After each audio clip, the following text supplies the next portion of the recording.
여야 합의가 되지도 않은 채 이렇게 일방적이고 편파적으로 진행하는 것 정말 참기 어렵습니다.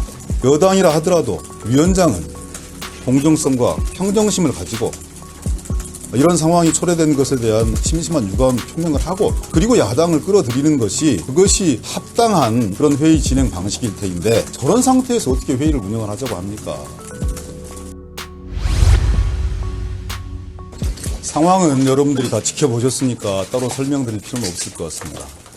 평소에 김도우 위원장께서 과거의 전례에 대해서 얼마나 많은 비판과 성토를 하셨습니까? 일방적이고 독단적인 회의 운영 안 된다고 그렇게 누차 말씀 주셨던 분이 여야 합의가 되지도 않은 채 이렇게 일방적이고 편파적으로 진행하는 것 정말 참기 어렵습니다. 김도우 위원장님의 맹성을 촉구합니다. 다시 말씀드리지만 정상적으로 국감을 진행할 수 없는 상황입니다. 피감기관의 하나인 검찰이 수감 중에, 국감을 진행하는 중에 서욱 국방부 장관에 대한 영장을 신청을 하고, 대검 국감을 하루 앞둔 바로 어제 사상 초유의, 민주화 이후 사상 초유의 제1야당 당사를 침탈하려고 합니다. 명백하게 의회 민주주의가 유린되고 국정감사가 방해받는 그런 상황입니다. 여야의 문제가 아닙니다. 당연히 여당이라 하더라도 위원장은 공정성과 평정심을 가지고 이런 상황이 초래된 것에 대한 심심한 유감 표명을 하고, 그리고 야당을 끌어들이는 것이 그것이 합당한 그런 회의 진행 방식일 테인데, 세상에 금방 봤지만 저런 상태에서 어떻게 회의를 운영을 하자고 합니까? 검찰총장 업무 보고 당신도 못 들으셨는데 질의응답을 하자고 하는 게 이게 말이 됩니까? 저희들 분명히 말씀드렸습니다. 오늘 4가지 요구 조건 말씀드렸는데 그 어느 것에 대해서도 성의 있는 답변이 없었고, 이걸로 인해서 이것의 배후는 명확하다. 검찰도 아니고 그리고 또 여당도 아니다, 이렇게 생각합니다.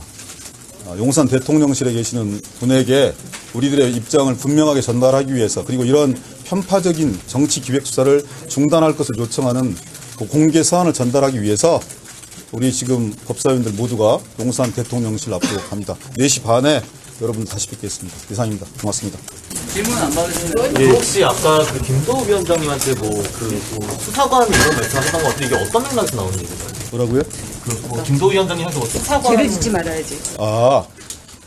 어떤 뜻에서 말씀 주셨는지는 모르겠지만 의회의 대표자 아니니까 그런 분이 무슨 사정기관의 수사관처럼 죄를 짓지 말아야지 이런 말씀을 주시길래, 그래서 우리 당 법사위원 중에 한 분이 당신이 수사관이냐 이런 취지로 그렇게 말씀드렸던 거예요. 그러면 야당은 이번 압수수색이 대통령의 지시로 이뤄진 것이라고 생각을 하시는 건가요? 저는 그렇게까지 말씀드리고 싶지 않고요. 누가 보더라도, 그리고 요즘 오늘 대통령께서 주신 말씀, 또 어제 대통령께서 주신 말씀, 이런 부분을 추론해 봤을 때 이 모든 사단의 배후에는 대통령실이 존재한다. 저희들이 이렇게 추론합니다. 대통령도 국감 기간 중에 아시다시피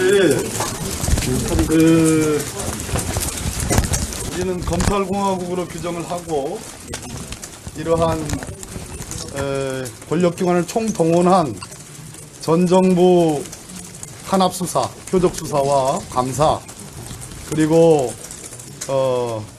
정적인 이재명 당대표를 포함한 그 가족에 대한 도가 넘는 수사, 이런 것을 전체적으로 이러한 국정운영의 책임이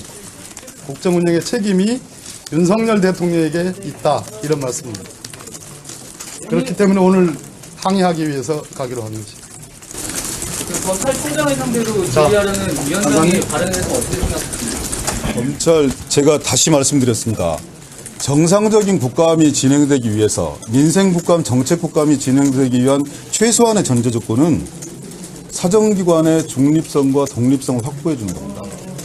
그래서 편파적이고 의도된 기획수사가 난무하지 않는 상황을 조성해 주는 것이 야당이 정책국감, 민생국감에 진력할 수 있는 길입니다. 그 전제를 다시 한번 말씀드립니다. 자세한 내용들은 또 가서 말씀드릴게요. 고생들 많습니다. 네. 오늘 저는 참여 안 하시나요? 일단 저희들 보고 대통령실에 갑니다.